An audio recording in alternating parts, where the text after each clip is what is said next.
Well, you spoke several times before about ideological subversion. That is a phrase that I'm afraid some Americans don't fully understand.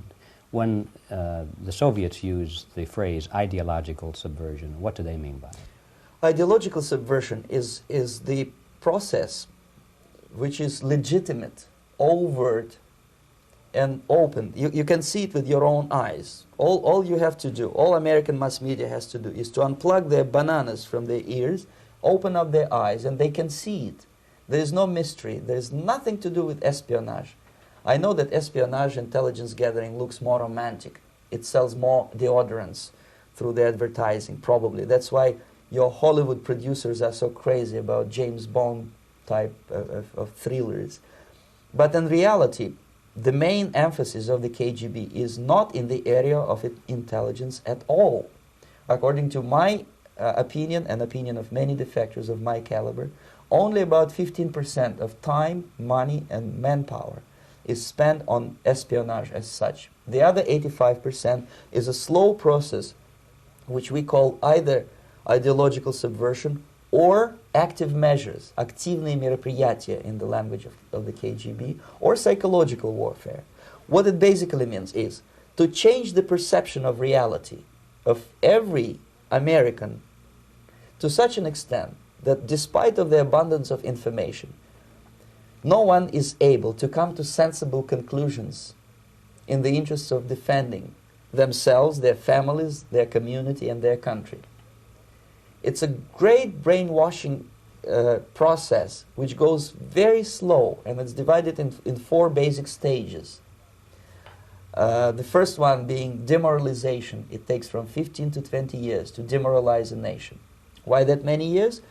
Because this is the minimum number of years which requires to educate one generation of students in the country of your enemy, exposed to the ideology of the enemy. In other words, Marxism-Leninism ideology is being pumped into the soft heads of at least 3 generations of American students without being challenged or counterbalanced by the basic values of Americanism, American patriotism. The result you can see. Most of the people who graduated in the 60s, dropouts or half-baked intellectuals, are now occupying the positions of power in the government, civil service, business, mass media, educational system. You are stuck with them. You cannot get rid of them. They are contaminated. They are programmed to think and react to certain stimuli in a certain pattern. You cannot change their mind, even if you expose them to authentic information, even if you prove that white is white and black is black, you still cannot change the basic perception and the logic of behavior. In other words, these people, the process of demoralization is complete and irreversible. To get rid society of these people, you need another 20 or 15 years to educate a new generation of patriotically minded and common sense people who would be acting in favor and in the interests of the United States society. And yet these people who've been programmed and, as you say, in place and who are favorable to an opening with the Soviet concept, these are the very people who would be marked for extermination in this country? Most of them, yes. Simply because the psychological shock when they will see in future what the beautiful society of equality and social justice means in practice, obviously they will revolt. They will be very unhappy, frustrated people, and the Marxist-Leninist regime does not tolerate these people. They will join the links of dissenters, dissidents. Unlike in present United States, there will be no place for dissent in future Marxist-Leninist America. Here you can get popular like Daniel Ellsberg and filthy rich like Jane Fonda for being dissident, for criticizing your Pentagon. In future, these people will be simply squashed like cockroaches. Nobody is going to pay them nothing for their beautiful, noble ideas of equality. This they don't understand, and it will be a greatest shock for them, of course. The demoralization process in the United States is basically completed already. For the last 25 years, actually it's overfulfilled, because demoralization now reaches such areas where previously not even Comrade Andropov and all his experts would even dream of such a tremendous success. Most of it is done by Americans to Americans, thanks to lack of moral standards. As I mentioned before, exposure to true information does not matter anymore. A person who was demoralized is unable to assess true information. The facts tell nothing to him. Even if I shower him with information, with authentic proof, with documents, with pictures, even if I take him by force to the Soviet Union and show him concentration camp, he will refuse to believe it until he is going to receive a kick in his fat bottom. When a military boot crashes his balls, then he will understand, but not before that. That's the tragic of the situation of demoralization. So basically America is stuck with demoralization, and unless, even if you start right now, here, this minute, you start educating new generation of Americans, it will still take you 15 to 20 years to turn the tide of ideological perception of reality back to normalcy and patriotism. The next stage is destabilization. This time, subverter does not care about your ideas and the patterns of your consumption. Whether you eat junk food and get fat and flabby, doesn't matter anymore. This time, and it takes only from 2 to 5 years to destabilize a nation, what matters is essentials: economy, foreign relations, defense systems. And you can see it quite clearly that in some areas, in such sensitive areas as defense and economy, the influence of Marxist-Leninist ideas in the United States is absolutely fantastic. I could never believe it 14 years ago when I landed in this part of the world, that the process will go that fast. The next stage, of course, is crisis. It may take only up to 6 weeks to bring a country to the verge of crisis. You can see it in Central America now. And after crisis, with a violent change of power, structure, and economy, you have so-called the period of normalization. It may last indefinitely. Normalization is a cynical expression borrowed from Soviet propaganda. When the Soviet tanks moved into Czechoslovakia in '68, Comrade Brezhnev said, "Now the situation in brotherly Czechoslovakia is normalized."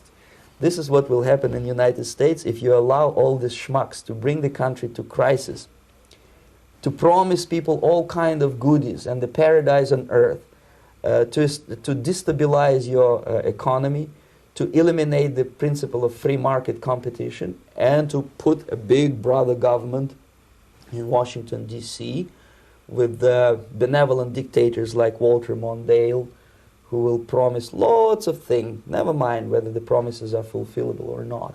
He will go to Moscow to kiss the bottoms of new generation of Soviet assassins.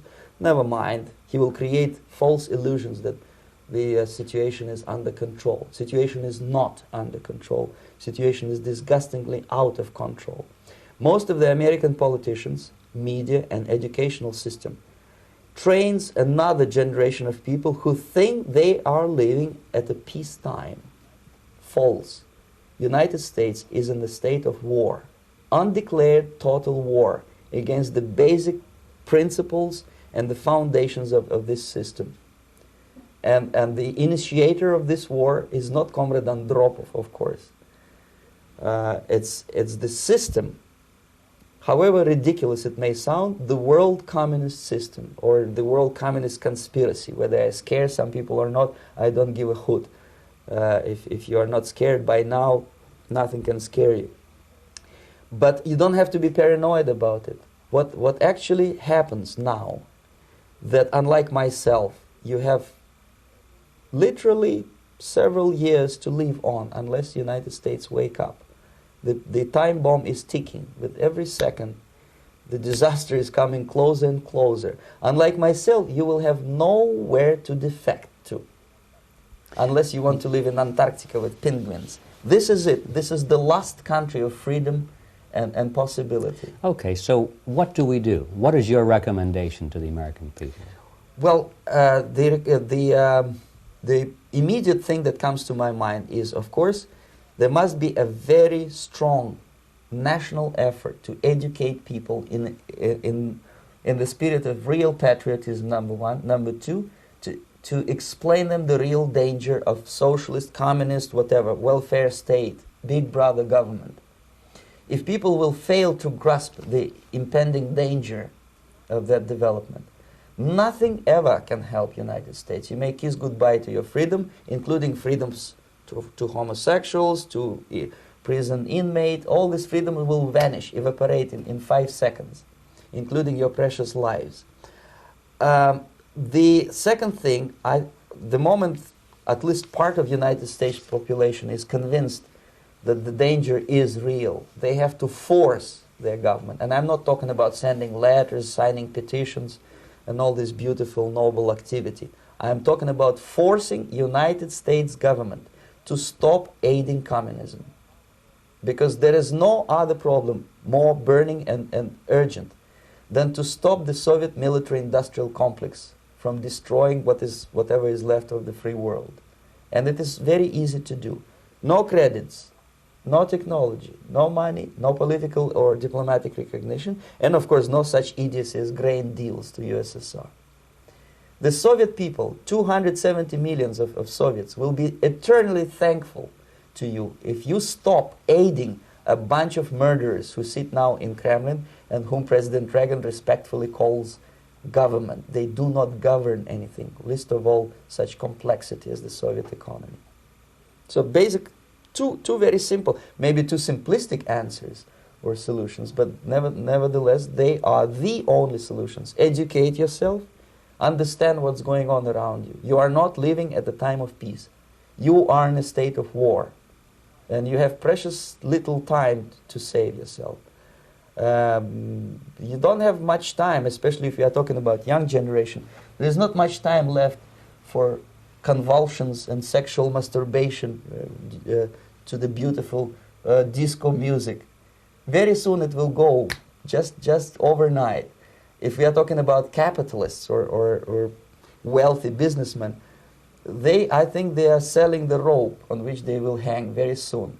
If they don't stop, if they cannot curb their unsettled desire for profit, and if they keep on trading with the monster of the Soviet communism, they are going to hang very soon. And they will pray to be killed, but unfortunately they will be sent to Alaska probably to manage industry of slaves.